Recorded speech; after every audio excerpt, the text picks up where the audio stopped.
Hey there, Knicks fans. How you doing? It's your boy, Jonathan Macri, with you for not just another episode of the Knicks Film School Podcast, but I believe this is the episode to kind of kick off playoff content week. I'm sure if I misspoke, the czar of playoff content week scheduling will pop up here and yell at me or put something in the chat. But yeah, we're kicking it off. It's Cavs week here, at Knicks Film School. And boy, am I excited for two reasons. Number one, I will say very briefly that when I decided to hey, maybe I could blog about this team that I've always rooted for many, many years ago.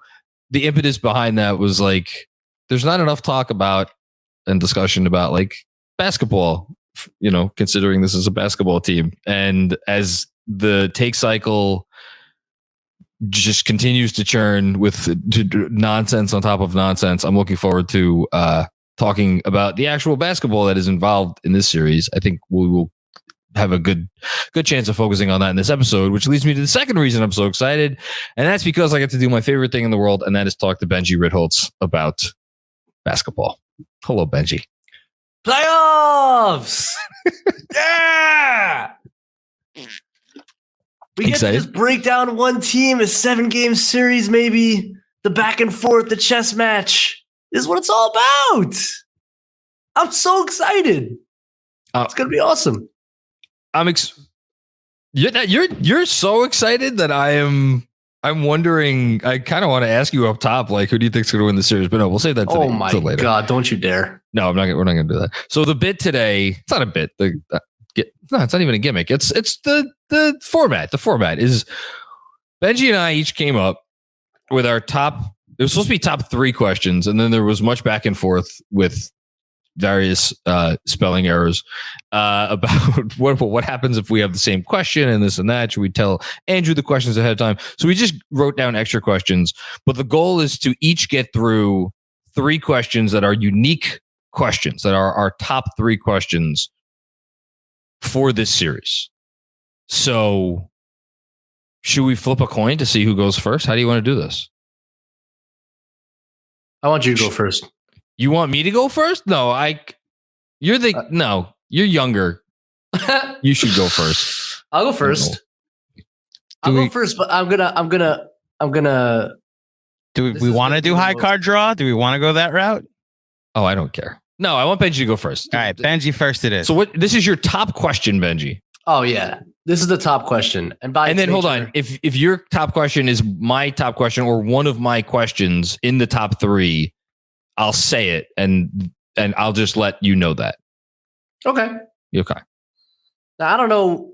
There's an extent to which we don't know the answer to this question, but I think it obviously might be the most important question. That's obviously is a really great way to start this. I'm going to tell you if it's my number 1. What impact does Julius Randle have on this series? Oh, see, my number 1 question was how is the loss of Cam Reddish going to affect the series? But no, I'm sorry. That's my list of questions that don't fucking matter. No, that is, you had the same number 1 as me. Okay. Okay. Good. Do you answer first or do I answer first? No, I think you answer first. So talk about how you think. So let's just talk about it generally. So Julius Randle, let's say what we know right now. What we know is that he wasn't in a walking boot yesterday. Yesterday is because it's Monday yesterday. So we showed up to the game with no walking boot. That's what we know. We literally know nothing. So I guess it makes it a difficult thing to talk about because we don't know anything. I guess the most we could approach this so many different ways. Is it that how much would a hobbled Julius impact his ability to still do they need him to be 100%? Do they need him to be 95% or 90% or something like that? And then if he is, but whatever percentile we were to agree upon, he needs to be this percent to be, effective enough for him to, be in his normal role. If he's under that percentile, what do the Knicks do in that event? To me, I think that's the way to frame it, right? It could be. It's a very hard question to answer because of the unknown of it, and also like what do these percentages actually mean, and what does it look like, and how does he feel, and what can he do? Those questions are kind of unanswerable and maybe not as interesting. I think the question, the way I had it framed in my mind was twofold. Number one, if he's 100%, what's the strategy? How do you utilize him on both sides of the ball? What's the best way to do it? Okay. And number two, if you don't have him for any amount of games, how much does it hurt? Where does it hurt? How can you compensate? That's kind of the way I had the two questions framed in my mind. Because again, if he's playing hurt, that's a variable that we cannot really account for one way or another. Like we don't, Let's assume he's close enough to 100% where whatever percentage he is under 100% does not make a material impact on the answer. Here's what I see as what is going to happen. They're going to go through hell and high water to make sure that Isaac Okoro stays on Jalen Brunson, no matter what the Knicks try to do to take Isaac Okoro off. Assuming he's healthy, what's the that's very fair.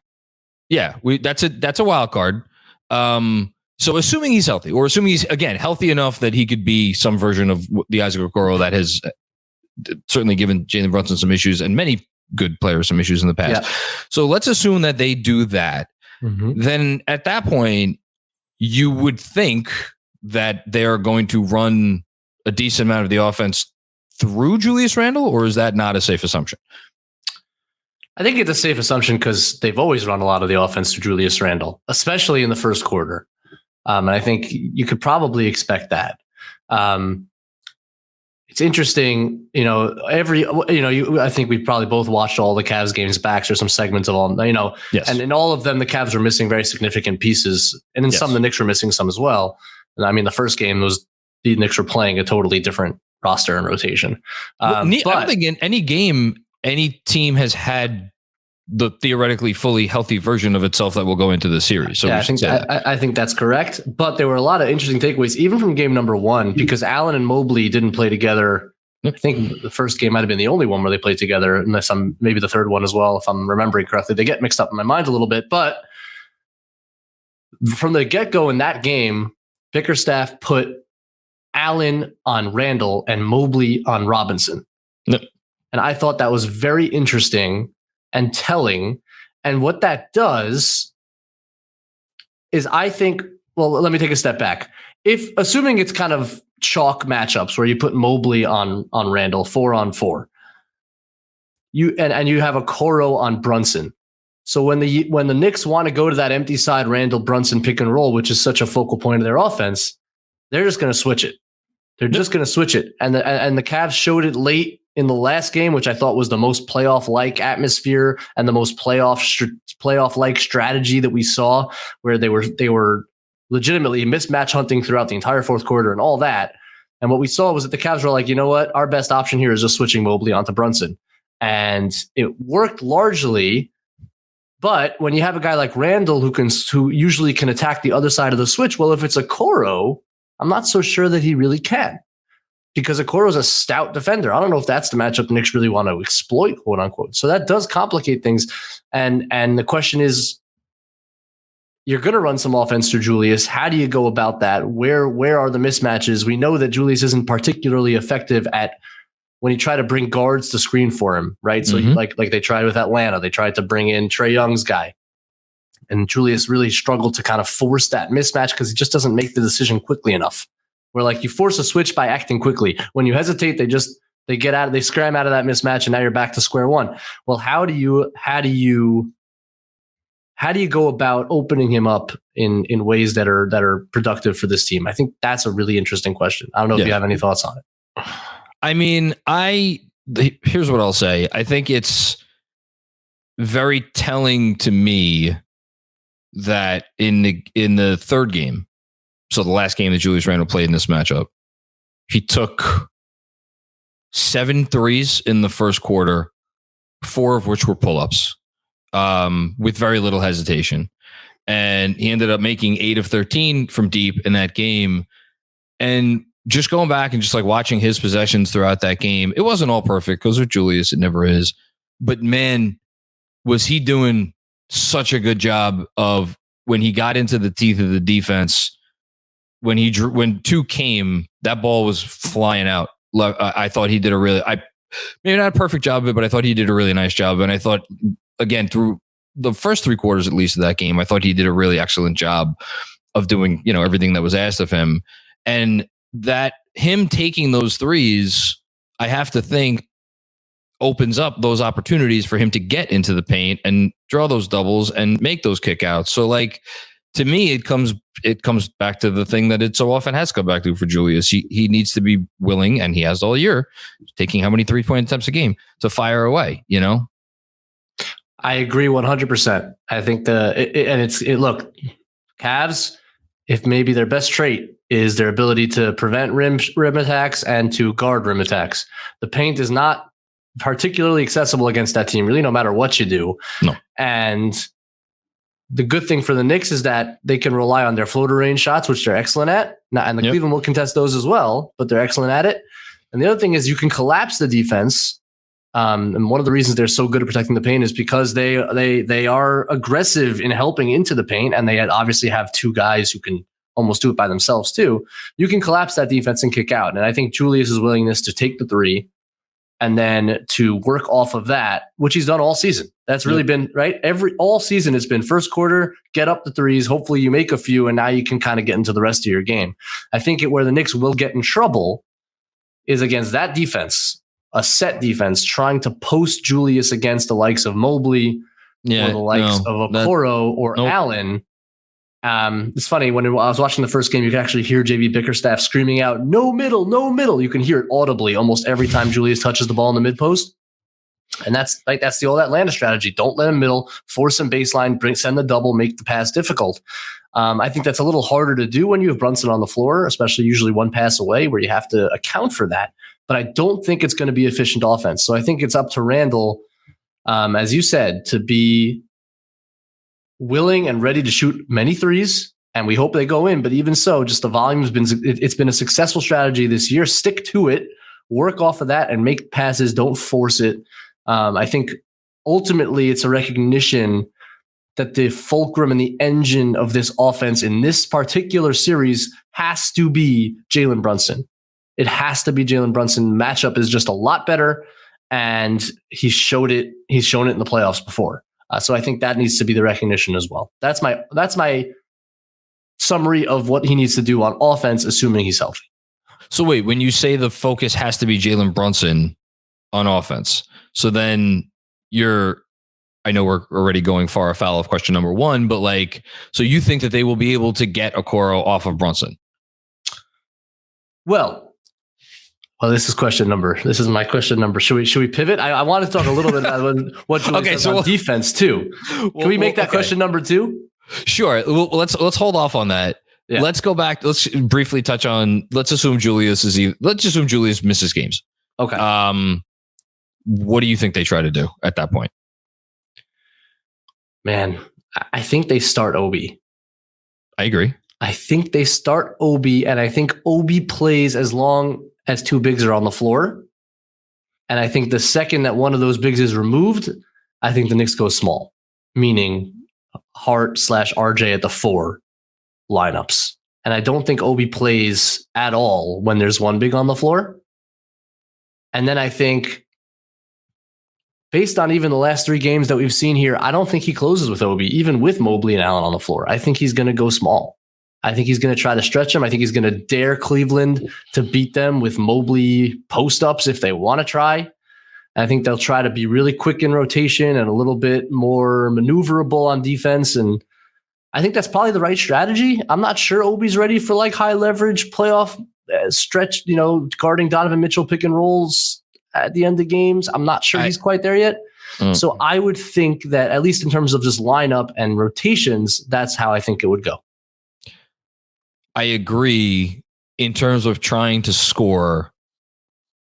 I wonder if they would, and this is talk about not Tibbs' style, but listen, this season we've seen them do a lot of things that have not necessarily been Tibbs' style. I wonder if they try to speed up the game and try to get down the floor faster to try to get it so that Okoro can't position himself because I think bringing in the screener, if it's a big, I don't know. I don't know where that's getting you in that. I don't think that's yielding a ton of fruit. Maybe it will. And maybe Brunson is just going to maneuver himself into he will not be denied to get into the teeth of the defense, but I kind of like the idea of them going fast and, whoever has the first open three takes the first open three. And if it's Obi, it's Obi. If it's Grimes, it's Grimes, Right. So, okay. So let's pivot into this question. This was my question number 2 anyways. How does Cleveland guard Jalen Brunson? And because you're alluding to it, in the last game, they tried it all. Okay. So you go through the progression of that game. They started, Brunson from the very beginning was bringing Mitchell into the action because God is his favorite thing to do in the entire universe. I think Jalen Brunson might play in his driveway with a statue of Donovan Mitchell and just attack it over and over again. He is mean to him. So I pulled up on Instat. According to Instat, Jalen Brunson this year in possessions where Mitchell was guarding Brunson was 13 for 19 from the field with getting fouled on 3 of those possessions. So that's another, successful on 16 of 22 possessions. That's and you watch the possessions and it's just he does whatever the hell he wants. So that is the focal point. Everyone knows it. The Knicks showed their hand in that last game of what they're going to try to do here. So first quarter, Cavs were we're going to switch it. Donovan, man up. Let's figure this out. You got cooked in the playoffs last year. Let's figure it out. Brunson had absolutely no issue with that. Second half, they did a couple of things. They switched with Mobley, because Allen wasn't in the game. Now, are they willing to switch Allen onto him is an interesting question. I know they're willing to switch Mobley onto him. Allen wasn't in that game. So they were switching Mobley onto him, which Brunson couldn't attack, but Brunson was finding really smart ways to hurt that mismatch. So, for example, suddenly Hartenstein is posting up Lamar Stevens on the block. Well, so the Knicks that's not really their choice method of offense, but it's an effective one because you got to help on that. Hartenstein's 7-1, whatever. He's a monster. So you got to send help. Hartenstein made a pass. Knicks scored. They try. So you got to find smart ways to attack the switch if you can find the mismatch on the other end of it. I think that'll be really important if the Cavs do switch. I think if they switch Allen onto him, I would like to see them clear out and let Brunson try to attack that. If Allen shows me that he consistently can stop Brunson in that matchup, I think then you try to do the similar thing where you're trying to find the other side of the mismatch. Number 2, they trapped it a bunch. Yep. Now, to me, and I think Tom Thibodeau is a staunch believer in this, if teams are sending 2, then you go to that action every time because that's advantages created right there. Yep. Now, Brunson isn't the best at finding the roller when they trap because he's short, frankly. And it's not that easy when 2 guys jump out at you, especially a guy like Evan Mobley. And if Okoro is guarding at the point of attack, so those are 2 very tall, lanky, athletic people that are trying to prevent that pass. What the Knicks have done is they'll bring out an outlet. So Obi or Julius will come out, receive that first pass. Now you can enter into the short roll and break down the defense from there. That's something the Knicks need to do well. And that gets to the Mitchell Robinson, Isaiah Hartenstein situation. And in some ways, I think Hartenstein is a better fit because of his ability to break it down on the short roll when they do trap Jalen Brunson, because they will show him some of that. I completely agree that Hartenstein just makes, specifically for when they trap and they bring 2 to the ball. I think right. I think the Cavs will mix up their coverages depending on who's in the game. And I think that'll be part of it. I think it's all a chess match and all this stuff. And when you have this amount of time to prepare for a team, it's all going to be discussed, right? Literally on a personnel to personnel basis, who's in the game and how are we guarding this? And I think it'll vary based on if Mitch is in the game. I think they probably trap more aggressively than when Hartenstein's in the game. Okay, well, I can also screen with Julius /Obi, and I can see how that goes, right? You probe the different matchups. I agree with you that when they try to screen guards, specifically Mitchell for sure, and Garland as well, I think they'll show and recover. I don't think they're going to switch that consistently. They might show it, but I don't think they're going to switch it consistently. Now, there are ways to attack that too. You just have to That's what really I want to get at. How do you intelligent about it? Right. So on the show, that usually leaves there's a gap, right, where the shower, right. So now Grimes did this a couple times in the last game, and Josh Hart did it and found an assist for a 3 in the last game. There's no reason that a small guard can't roll into space.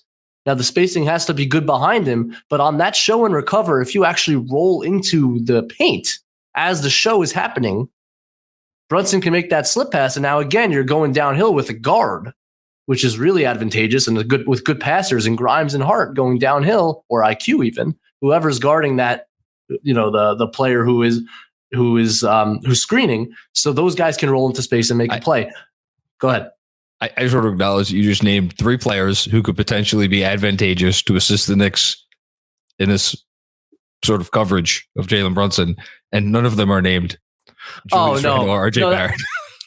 Well, that's not. Well, I did mention Julius before, and this is assuming Julius is out. So the reason I left RJ off, in fairness, is because in that fourth quarter, those guys did it. I saw it.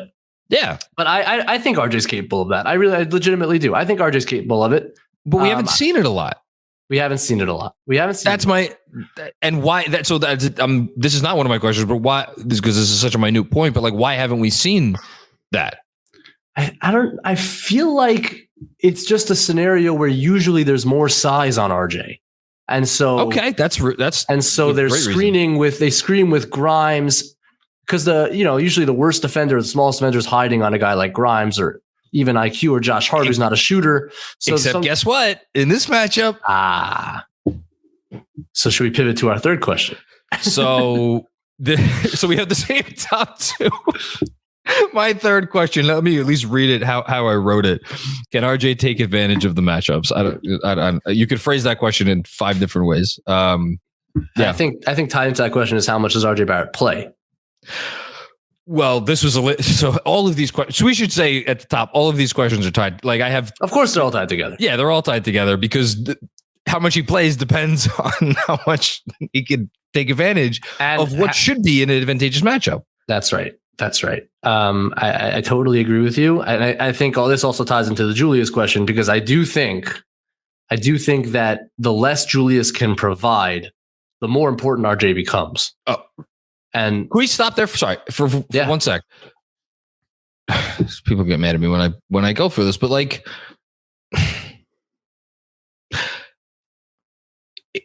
what are we sure that RJ Barrett is going to give the Knicks in this series? This is not one of my questions, but just you as a basketball fan, what are you sure that RJ Barrett is going to give us in this series?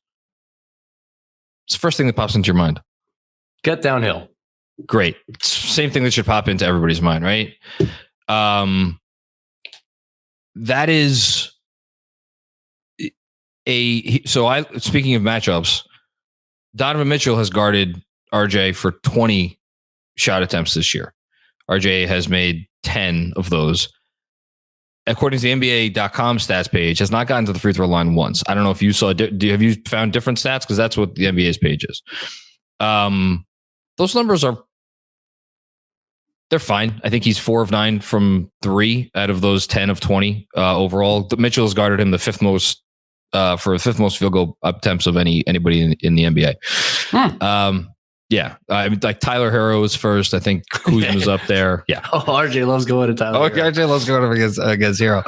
And like, so yes, he could get downhill. Can he get Donovan Mitchell into the paint?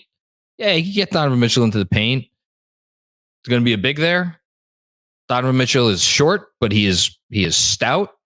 And long. And RJ's paint numbers this year, listen, they are what they are. I just looked them up before coming onto this pod. He's something like 10th or 12th or whatever it is, 15th, I think, actually, in restricted area field goal attempts this year. Among the top 50, where do you think he ranks in field goal percentage in the restricted area? Like most voluminous shooters in the restricted area. 44th. He's 21st in shots in the painted area, non-restricted area. Out of the top 50, where do you think his field goal percentage ranks amongst that group? 40th. 48th. This is not a strength. Oh, I got one more for you. because if they play off of him, right? Open threes. Okay. Since January 31st, top 100. Top 100. I came in with so much positive energy. What are you doing? Yeah, go ahead. This is the reality. You're right. This is the reality. Top 100 most 3-point attempts. Top 100 3-point attempts in the NBA since January 31st. What do you think RJ's field goal percentage? He's 65th in terms of volume, in terms of his total. Out of 100? Yes. Out of 100. 90th. 95th? 98th? 99th? Oh no! Shooting 25% from deep since the end of January. He's built some communities. And there's nobody else under 28%, Benji. I mean, this is a player who, so you listen, you said the right thing. He could get downhill, right? He could get downhill. And he's going to have an opportunity to get downhill because you're going to give him a fucking runway and a half to do it. So what does he do? What does he do with that situation, regardless of who's guarding him? And so look, I know. I didn't know the extent of those stats, which are horrifying, but I know that he's been ineffective. I think if you have Julius Randle, especially if you have Julius Randle, and we know the numbers with Brunson, Randle, and RJ on, and we know that those lineups can't play a ton if you want to win this series, quite frankly. But I do think if you have Julius Randle, I think you can rely on RJ less, and I think you can cut his minutes significantly. And you might be able to do it even without Julius Randle, but I do think there's value in advantage creation. Now, the question, as always with RJ, because he does draw a crowd, is what does he do with the crowd? That's the key. And that is the key. Now, if he channels it, and the evidence points to, again, for the most part, the evidence points to him not being able to consistently channel it correctly. I have hope that he will in a series like this.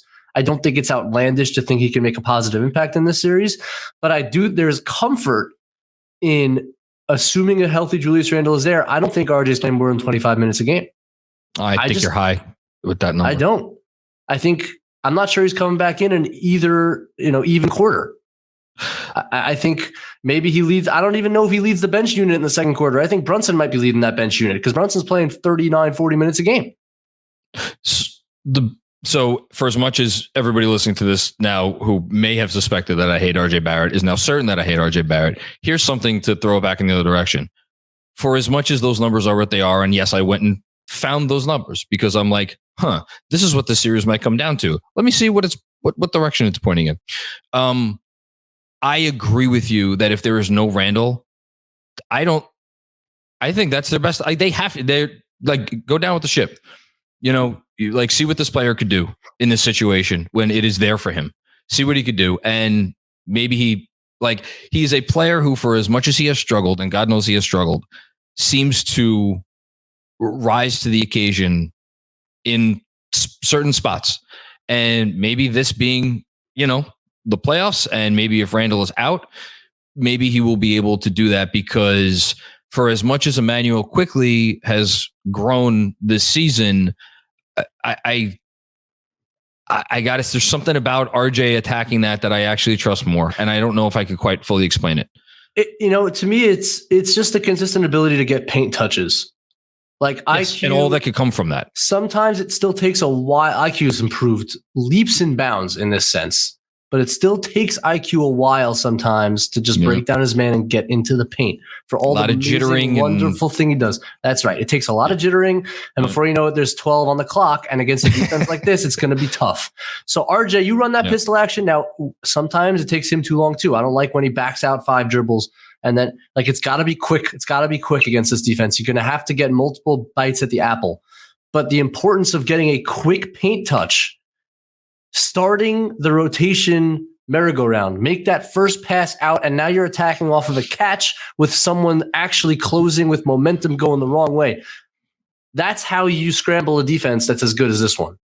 Mobley's got to be recovering out. All of a sudden, there aren't two bigs in the paint, but it requires that first paint touch. That's what Julius does so well. That's what RJ's going to have to do. And if he can't do it, he's going to sit, but he's got to do it, right? And especially if Julius is not around. And especially part of the series. And especially because you have players like Quentin Grimes and, yes, Obi Toppin, who are around, who can get that ball after that initial paint touch, and boom, quick decision, shot if I have the room, or put it on the floor and get to the rim.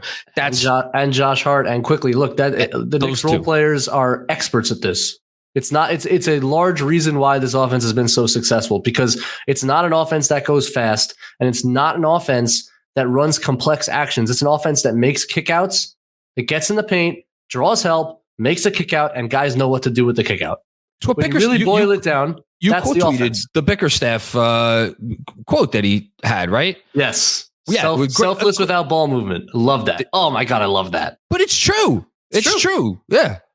Well, but it requires, right? They do. The Knicks have a plethora of guys who catch and make the right play almost all the time. But it still requires somebody to break down the defense. That's what it requires. RJ Barrett can do that. What does he do with it?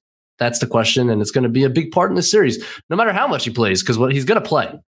So What is he doing with those minutes? How is he contributing? And hey, if he makes that, look, you talk about all the X's and O's, all the matchups, all the rotations, etc. Got to make shots. So he's going to get open threes. Can he make 35, 37% of them? I think he can. But look, it's going to be important whether we like it or not. And the same question is going to go for the Cleveland guys like Okoro and Stevens and Osman and all those guys who are shooting somewhere between 30 and 36% from three. How many do they make? Because the Knicks, we'll get to this too. The Knicks are going to let him have some of them. I don't have this as one of my questions because I think it's just obvious because we know how a Tibbs defense is going to defend. But I was thinking of having as one of my questions, like just how much, if it's Okoro in the game, if essentially shadowing Brunson's minutes. So that means you're playing Okoro 30 plus minutes. And that's a lot of minutes for Isaac Okoro. How much are the Knicks just going to let him, 15 feet of space in the corner? Because the percentage is not only good, but it is really good since the first couple months of the year. He's in the low to mid 40s.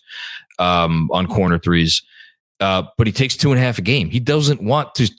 I don't think that guy wants to be sitting there taking 5, 6, 7 corner three attempts in a game. You know? No, he doesn't. And he'll cut off that corner sometimes, like the way Obi does. Sure, he will. And he'll try to find that angle. And I think that's partially because it's effective and works sometimes, and partially because he doesn't want to be standing out there all the time.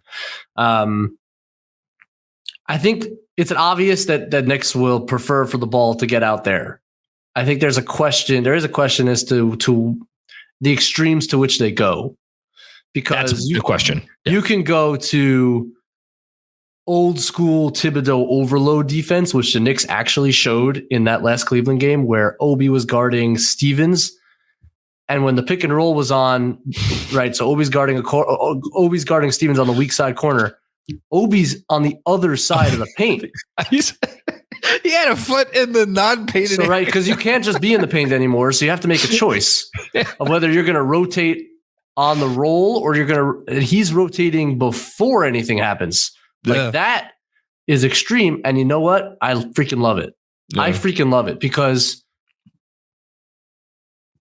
this will get to my next question, which is what do you do with Donovan Mitchell and how do we guard that? I think that's obviously, and I know you wrote about it a ton in your newsletter extremely intelligently. It's like, what do you do with that pick and roll? What do you do with Donovan Mitchell?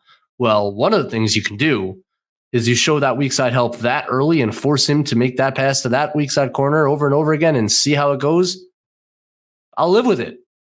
Prove it to me. Prove it to me in the playoffs that you, Isaac Okoro, and you, Lamar Stevens, and you, Ricky Rubio, if you're in the game, and you're Evan Mobley, if you're spaced to the corner, whoever you are, prove it to me that you're going to make enough threes for the Cavs to win this game. I think that's wise. And if they prove it, okay, we can adjust from there. Is it an oversimplification? And I already know the answer to this because it is to say like the Knicks just can't, like they're not going to let Donovan Mitchell beat them in the series, or it feels too simple to say that. So I think, again, it's extremes and how you go about it. I think that's obviously going to be the mantra. Now, Thibodeau, I've seen a lot of an early analysis on this series, even from the national writers, which is like the Knicks are going to play. How does Donovan Mitchell do against drop? They're going to play drop. How many pull-up threes does he hit? I don't think the Knicks are going to let him walk into a ton of pull-up threes. I just don't think that's viable. No, I don't think that's viable. I think in the fourth game, they mostly did. I think Donovan got a lot of his pull-up threes on screen rejects, meaning he went away from the screen, which is something that's on the point of attack defender to not allow, because he was savvy. If you allow, look, the Cavs have all this. They've been building up this screen and roll game all year.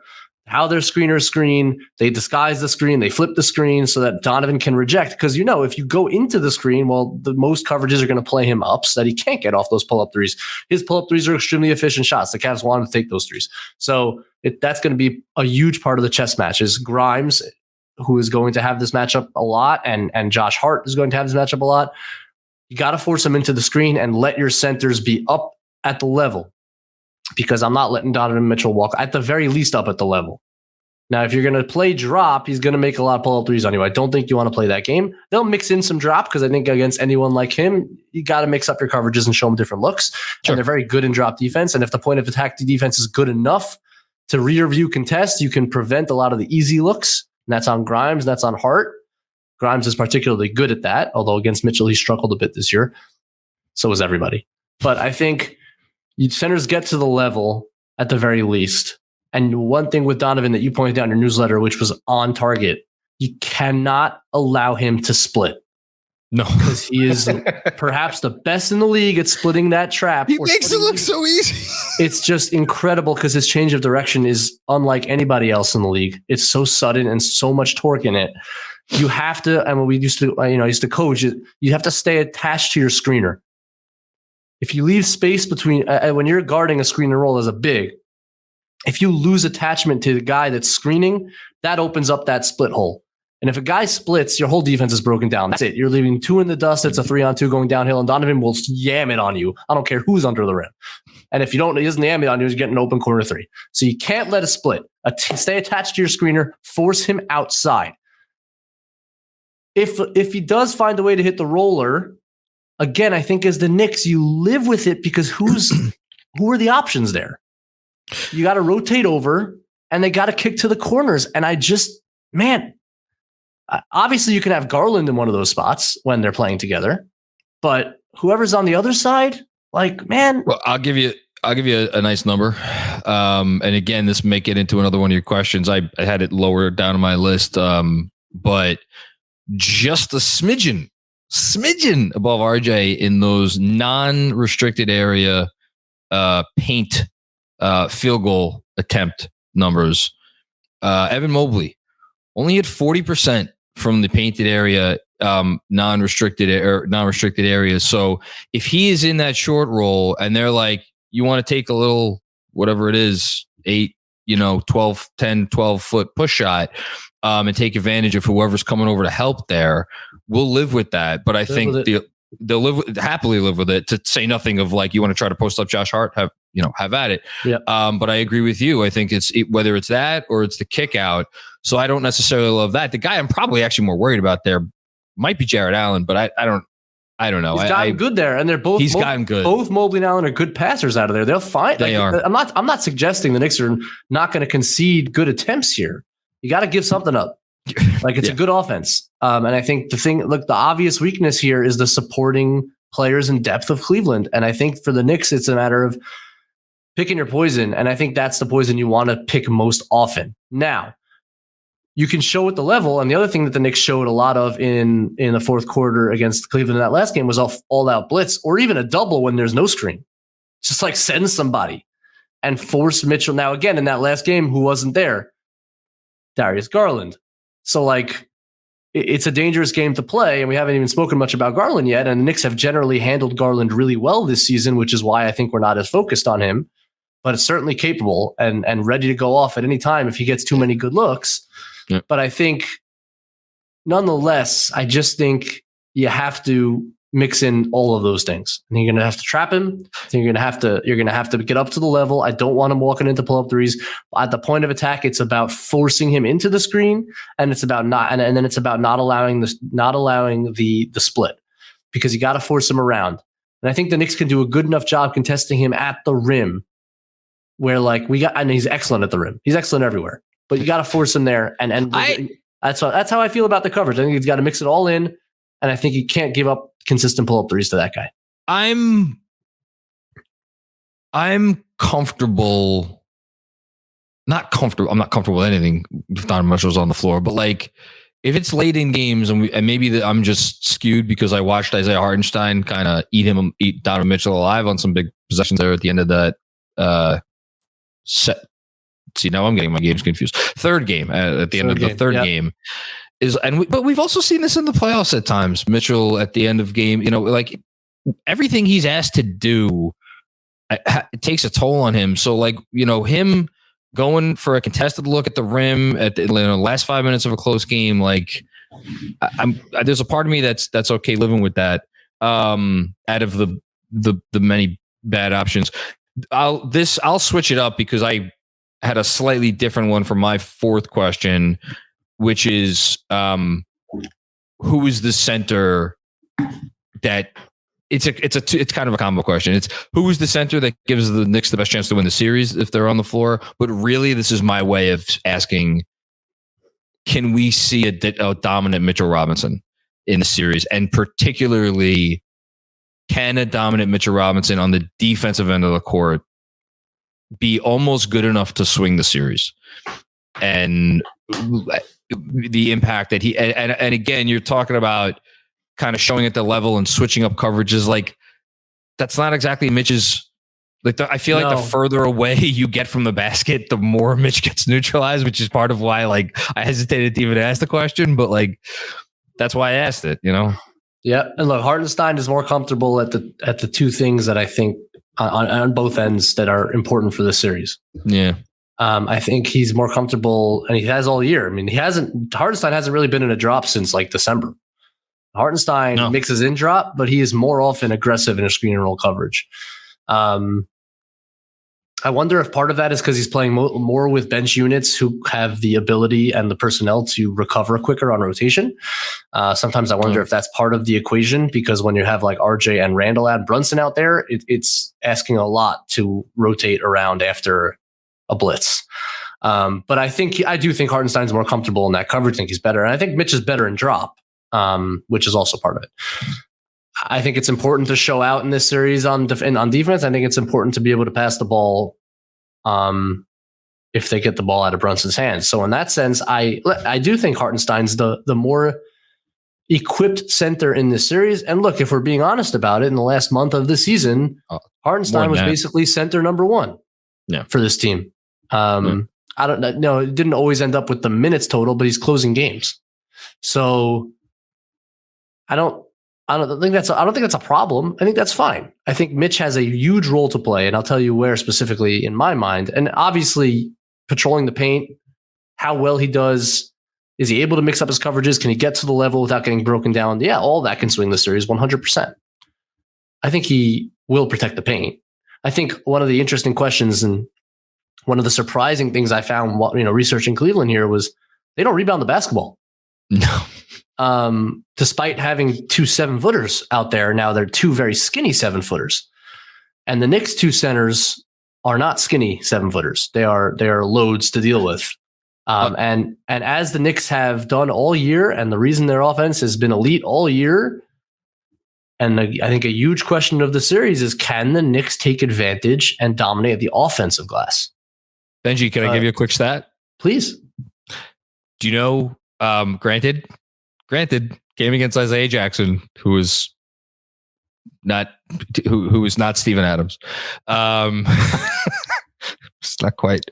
Do you know who just tied Charles Oakley's I think it's about 3-decade-old club record with 14 offensive rebounds in a basketball game?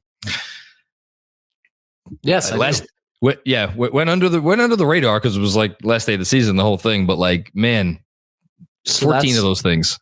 Look, but there were times late this year where it didn't seem as consistent to me that he was crashing in that way.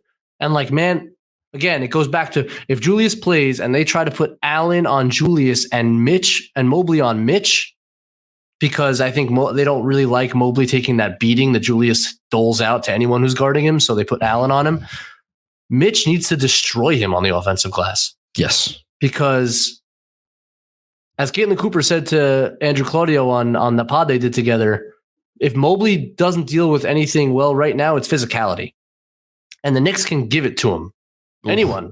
The Knicks are a physical smash mouth team, and you need to pummel him. If a shot goes up every single time Mobley's down there, Mitchell Robinson needs to just hit him and go get the ball. And really the same applies to Jared Allen, who's a bit stronger and a bit more mature, and his body's more mature. He's a little older, but like skinny and like tough and a really good player, and does some things really, really well, but go get the ball. Like that to me can 100% swing the series. Cause again, the Cavs are going to, first of all, the Knicks will miss shots because they miss a lot of shots because some of their shooters stink, but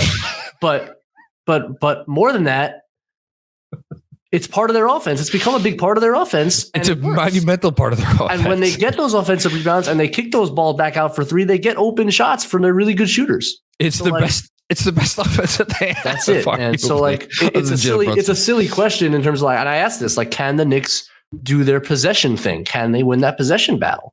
But they've done it all year. And the other side of that is that the Cavs, one of the reasons their defense is so elite is because they force a ton of turnovers. Can the Knicks limit their turnovers? And if the Knicks can limit their turnovers, this is like the most classic coach speak in the world, but there's a reason that it's been classic coach speak for decades and decades and decades and decades. Any coach in the entire world, when they get that stat sheet at halftime and at the end of the game, they look at the turnovers and they look at the rebounding. And it's not an accident.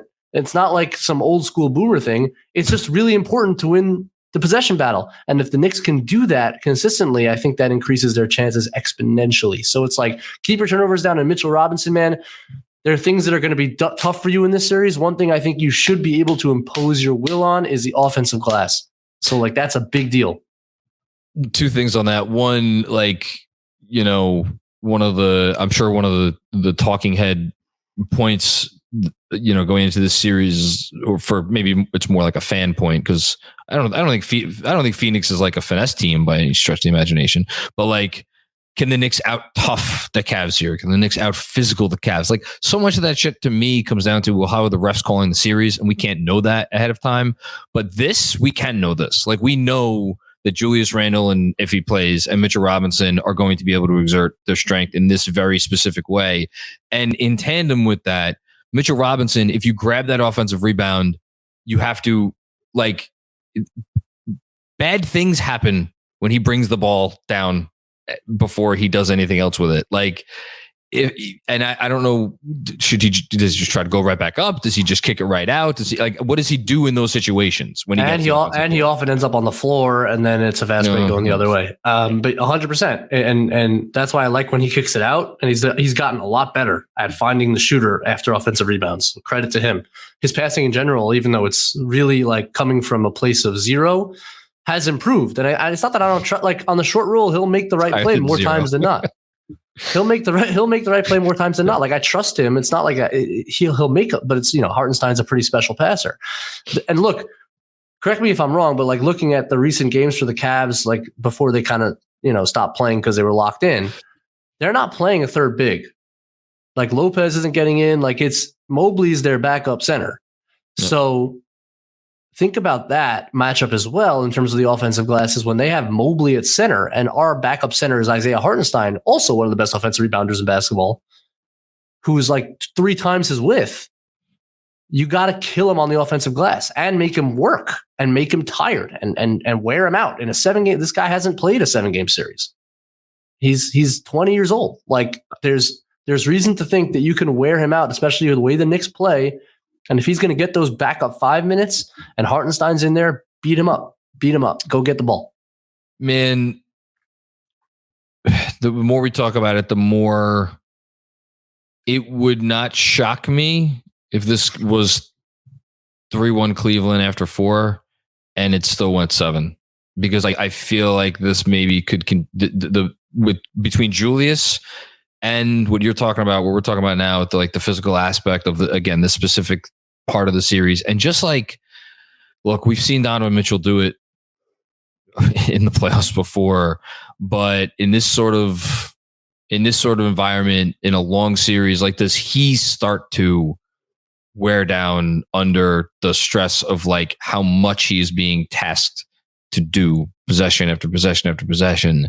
I don't know. I mean, I hope it's not 3-1 after 4. I hope it's 2-2, but yeah, we'll see. I have other questions. They're related to the stuff we've talked about. How fast does Tibbs go to his bench? Does he ever adjust the rotation?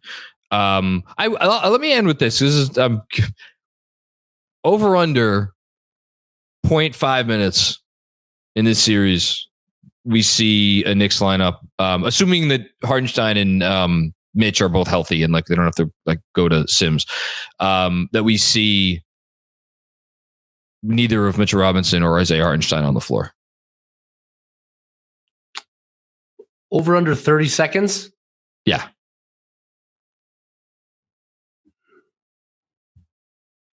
I'm going to go over, but it's going to be in a game the Knicks are down 20 in the fourth quarter. Okay. Tibbs likes to do that. Okay. And I assume there will be one, maybe not. Knicks don't get blown out. They really don't. It's almost like I'd be surprised if they get blown out because they haven't gotten blown out. At the same time, if Garland and Mitchell have a night, it might happen in the playoffs and you just kind of toss it away. But he's gone to that lineup only in scenarios where they're down a bunch and he feels like you need to get 3-point volume out there and speed up the game a little bit. I could see it then. So I'll take the over, but I'm not confident in it. I don't honestly, I don't think it's an important lineup in this. Even had the Knicks tried it out more, I think having their 5s in there is going to be really important. I don't either. And the only reason I asked it is because Cleveland, did I write this today or am I writing this for tomorrow? I forget. I have a lot of newsletters I've been writing. They give up fewer threes than any team in the NBA. And when they give up a lot of threes, it's not crazy record. I think they're 12-12 when they give up. I forget what it is, 34 or more threes in a game. One other thing I want to say about the offensive rebounding before I forget. Yeah, sure. The Cavs, despite forcing a lot of turnovers, are the slowest team in basketball, pace-wise, which was shocking to me. They have two bigs on the floor a lot, so I kind of get it, but they also have 2 really fast guards and some athletic wings. I don't know. It's worked for them, so it's hard to criticize. They have one of the best net ratings in the league, and they don't get blown out. They really don't get blown out. It's kind of odd to me that they play that slow. But one thing that also allows the Knicks to do is you can crash the glass with some reckless abandon and kind of force the Cavs to prove that they'll actually get out and run with those advantages if they do get the rebound. That's a good point. Yeah. You can send to the glass and you're not really worried about getting hurt on the other end. The Knicks dealt with that against random teams like Charlotte, where all of a sudden they were setting 3 to the glass and Charlotte had a 3-on-2 the other way. Don't have to worry about that with the Cavs unless they prove otherwise. But I think you can be really aggressive on the offensive glass, which is a Knicks strength to begin with. Just a note I had in my mind. Last question. Unless there's any other questions you wanted to raise, I think we did a pretty good job on this. I got them all on the Knicks end. One question I had is who does Cleveland play? What is their rotation? Because their bench has been, they play Stevens, they play Rubio, play Wade. Is Wade healthy right now? Wade sometimes. They play who am I missing? Osman. Who of those guys can they trust? And there's always an offense-defense trade-off with any of those guys. And but sorry, not to object with you, but that is another reason why if Cleveland feels, if Bickerstaff is he just feels like he needs to ride 5 or 6 guys, and this throws it back to the Knicks depth. Can the Knicks actually tap into their depth? Do they have all these guys playing well enough? Is Julius healthy? The whole thing. But if Cleveland is forced to play their main guys that many minutes, can the Knicks take advantage of that? Or I guess vice versa, if Bickerstaff is I can't do that to my main guys, I got to go with my bench a certain amount. how much can the Knicks bench kick the shit out of Cleveland's bench when 2 or more of those guys are in the game at any one time? Yeah, I mean, I think the Cleveland will always have 2 of their big 4, as it were, on the floor. Yeah, which limits it a bit. But I think I agree, and I think the Knicks, again, just in terms of who you're leaving open, and also in terms of like when those guys are out there, when you have 2 or 3 of those guys. We haven't even mentioned Karis LeVert, who, like, I don't know, it's a wild card. He's a good player. He could go off for a game. I'm just he like score 40 in a game. He has. I'm just not planning my defense around guarding Karis LeVert. Like, it is what it is. Like, if he has a great game, he has a great game. Like, you got to guard him well one-on-one. You got to close to him. I wouldn't like run him off the line like a crazy person. But also when they play him, it means that they don't really have any defenders on the floor. Like when they try to play him, Garland and Mitchell, okay, well now you're really relying on your 2 bigs. And like those guys all play hard and they've done a good job playing hard this season, but it's a tough, Bickerstaff's got a tough job in that sense. And I think Tibbs has the luxury, and I hope he uses it, of a much deeper bench. I think that needs to be utilized as a weapon. And I think it will be. I hope so. I think that is an interesting question, but who Cleveland plays on that bench, I think will be, I'm sure it won't even stay the same throughout the series. Which brings us back to, and look, Tibbs, I don't know, your mileage on this may vary, but like if a guy misses shots, I don't think that's the thing that's going to get him benched for Tibbs. Now, if it happens enough over the course of several games, I guess maybe that could have an impact. But like you said it at the top, like who's going to make shots? You know, like the Knicks will have opportunities to knock down threes. Are there mediocre to poor 3-point shooters going to hit enough of these threes? And that may just be what it comes down to at the end of the day. It's a big series for Tibbs. It's a really big series for Tibbs because I think, look, the Atlanta series was bad in terms I thought he got outcoached by a guy who's no longer in the league. I think Bickerstaff's done a great job this year. Obviously, I don't think that he's necessarily looked at as like one of the top minds strategically in the league. He's certainly not yet. I mean, he's not an experienced coach. I think if we see like a strategic, if we see the Cavs really take advantage of the Knicks strategically in ways that probably shouldn't take place, where the Knicks aren't countering, because I think the Knicks haven't, like, I think the Knicks have enough weapons here to make this a great series. Okay. I think the Knicks have enough weapons here to make this a great series. I think the matchup favors them in certain ways without making a pick, because I haven't made my pick yet. I'm not going to make it here unless you really force me to. No, I'm not going to make it a force. I don't want you to make it yet. I want you to make it once we know about Randle. That's for right. And that's the other one. Obviously a massive wild card in terms of his health. But I think Tibbs needs to be step for step here from a coaching perspective. His playoff record is not great. He's done a great job this year. No one can argue that. But I this is when coaching, when playing guys a lot of minutes and playing harder than everybody else is no longer an advantage. Mm. And that, Tibbs is a great regular season coach because his teams always have those advantages. And that's a credit to him. When those advantages go away, and everyone's playing really, really hard, and everyone's playing a ton of minutes, and how strategically, how adept are you, and how are we countering? And look, it could come down to missed shots. It can, but you can tell the difference, right? You can tell. Yeah, for sure. So it's a big series for Tibbs, because I think if this is a short series and you kind of see it that way, I think he's going to take a lot of heat, and probably rightly so. Yeah, because I agree with you with the caveat that, like, I do think Julius's presence is big. You have to make tough shots in this series. You're not going to get unlimited open shots. Yeah, and one of their best tough shot makers is Julius Randle. They have 2 of them, and he's one of them. Yeah. He's one of the best tough shot makers in the league. So that leads to, okay, this is how we'll end it. My question to you, and then I'll answer it, and then we'll get out of here. The Knicks win this series. Who is the player who you will look back on?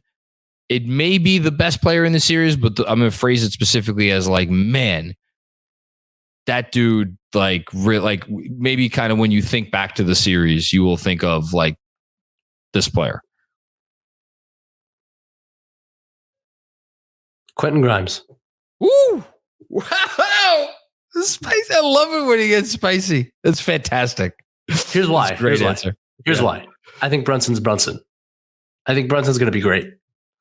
Julius, I can't say because I don't know what's going to be. So he's out. In terms of the role in this series, we're starting you on Donovan Mitchell. You're going to guard him and Darius Garland for many, many minutes. You're going to get kickouts and what you can do with them against rim protection and how many threes can you make that are going to be, and by the way, like a slightly contested Quentin Grimes 3 right now might be the best shot you can get in a possession, and he's got to take them.